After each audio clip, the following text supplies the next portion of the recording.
How's it going, guys? Antioch Youth and anybody else who may be listening. This is day 10 of Daily Devotions, provided by the Student Leadership Team. Start you off, I was worshiping Sunday night, and I was reminded of a scene in The Chosen. It's from Season 1, Episode 8 at the very beginning, and it just provided a question that I really pondered and thought about, and I'm going to show you this little clip here in just 1 second.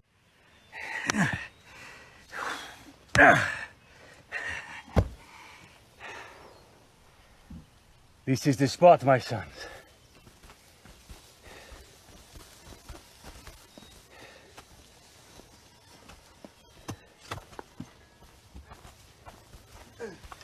Shalom, my friend. I don't know that word.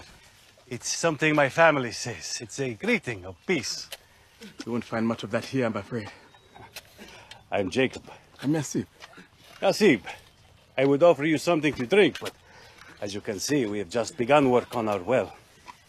We bought this land from the sons of Him. For only 100 kesida, can you believe it? I believe it every time the princes of this land cheat another foreigner. You will cost the day you pay that 100 kesita. And what do you think would have been a fair price? 0 kesita, 0 goats, 0... I have 12 sons to work the land, and once we strike water... You will never strike water. Yes, the recent rain makes the land look lush, but the underground river runs around the mountain, not up it. Our God takes care of us. This is Canaan. The gods are not nice here. We won't be here that long. We are sojourners. And what are you looking for? A land our God promised my grandfather, Abraham. Your grandfather. You ever notice how the gods are always promising us things, but we never really see them happen? Sometimes it takes generations. Suit yourself. So, what is this god of yours called anyway? El Shaddai. I've never heard of him. Not many people have, but I think someday they will. You have no home? Where's your temple for this god? He has no temple. So where do you worship him? Build altars wherever we go. And you do not carry him with you? No. There are no carved idols of him. So he's invisible? Yes. Well, usually. There was one time he broke my hip. Oh, no, I've heard enough. Of all the gods you could possibly choose from, you pick an invisible god whose promises take generations to come true, who makes you sojourn in strange places, and he broke your hip. That is a strange choice. Immigrants. We didn't choose him. Father!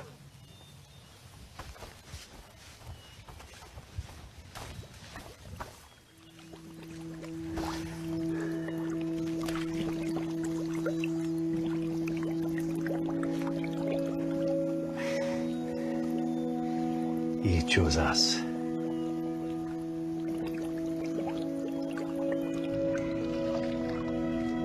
Alright, now that scene is over with, we now get to talk about the real question. Now, for those of you that didn't see, I did put a little note up top for the part that I'm talking about. And essentially, what the question is why do we choose God? Now, in the scene, he was talking about idols, false idols, which we know to not be true.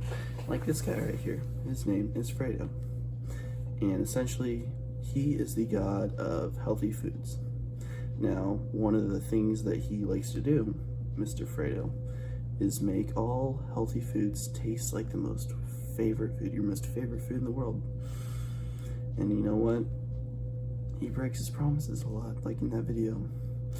But ultimately, even if he did keep his promises, which we can't because he's not real, we would still choose the real God over him. Why? Let's dig into that. Alright, so I am not talking about false idols here, though if you are struggling with that is a talk for a later time.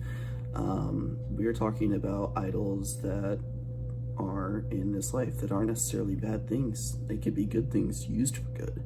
But like most everything in this life, everything has either a good use or a bad use. And now things like video games, which I know I have often struggled with in the past and sometimes do, it can separate us from God. You can put it over God, and that's one of the bad uses for him. Even simple things like school. If you're way too focused on school and not into God at all, you're just totally putting school, I gotta get that A, then that's an idol. You're treating it as an idol. And now, you got to do school. I'm just saying that now. You got to do school. You just have to. Anyways, that's not the point. Why do we choose God? Well, if you look into lives of people who are believers, you'll see how they were once on the opposite side of God. It seemed like they were the worst sinners, like me. I'm the worst sinner. But then God took that person and changed their life. So now they were obeying God, they were trusting in God, and their lives are changed, and they are fighting for something that's good, something that brings healing, something that gives power. That's the only way. That's why we choose God, partially. That's one of the big reasons why we choose God. I believe our purpose here on earth was to glorify God in everything we do. And that brings up a Bible verse. It's going to be Psalms 37, 1 through 6. And I'm going to read that here in just one moment. It reads, "Do not fret because of those who are evil, or be envious of those who do wrong.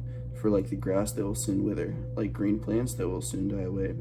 Trust in the Lord and do good. Dwell in the land and enjoy safe pastures. Take delight in the Lord, and he will give you the desires of your heart. Commit your way to the Lord. Trust in him, and he will do this. He will make your righteous reward shine like the dawn, your vindication like the noonday sun." So essentially what it's saying is it is wise to, because it's essentially wise to not be evil, not be envious, because or not be envious. It's wise not to be envious, yes, but that's not the point. Not to do wrong. For they will wither and die away. There's no point in what they're doing. It's just causing pain and suffering and evil. It's yeah, one of the words I like to note in verse 6 is he will make your righteous reward shine like the dawn. So it reminds me of a story back when I was at work. This happened a couple months ago. I believe my boss asked me to clean something. He said, if you can get this done in 10 minutes or something like that, you can get a free shake. And after I was finished and done with, I made it like in 10 minutes, 20 seconds or something like that, so I still didn't get it. But I went up and I said to him afterwards, I'm sorry you feel the need to bribe me. And he said, this is something I'll always remember. He said, it's not a bribe, it's a reward.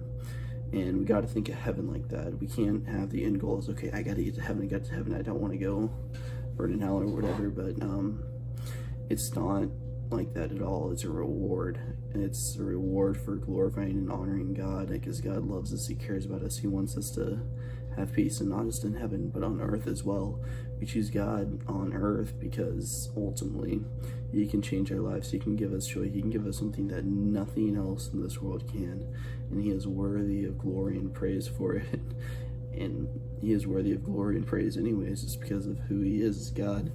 That brings up this picture right here. It's made by a friend. Essentially, this picture, and ignore my computer screen, essentially this picture shows all the different names, or God, not all, but most of them at least, any that this person could think of. Like, for example, we got breathtaking here, we got Ancient of Days, Advocate, let's go on this side here, True God, Shield, oh, you can't even see it, I'm sorry, Shield, True God, Spirit, Rest, got Love, there's Jesus right here, we have King, Kingsman, there's just so many on here. And another one is Waymaker. I didn't find it on there, but he is a waymaker. He provides a way. He, as it said in this video, keeps promises. He is a promise keeper, a light in the darkness that's gonna guide us through life. He doesn't want to just leave us here on earth and just watch us all try and figure it out. No, he wants to guide us. I imagine like a father, so a child's holding up his arms like this dad, he's trying to walk, and God's just here sitting over him, holding him, helping him walk. But like a good father, like a good father, when we complain and try and walk away, he's gonna let us he's gonna let us go. Look, if you want to try walking, go walk by yourself. That's okay. I'm gonna let you try, but you know what? Every time we fall, every time I will fall. And when I'm there asking for his help again, begging for his help, he is happy, he is overjoyed, he is celebrating that he gets to help us walk. And we've got to picture God like that because he is truly worthy. This is why we choose God. I want to thank you guys for listening and hearing what I have to say, hearing what we have to say. Tune in tomorrow and be excited for whoever's speaking next for this student leadership team. Thank you for listening.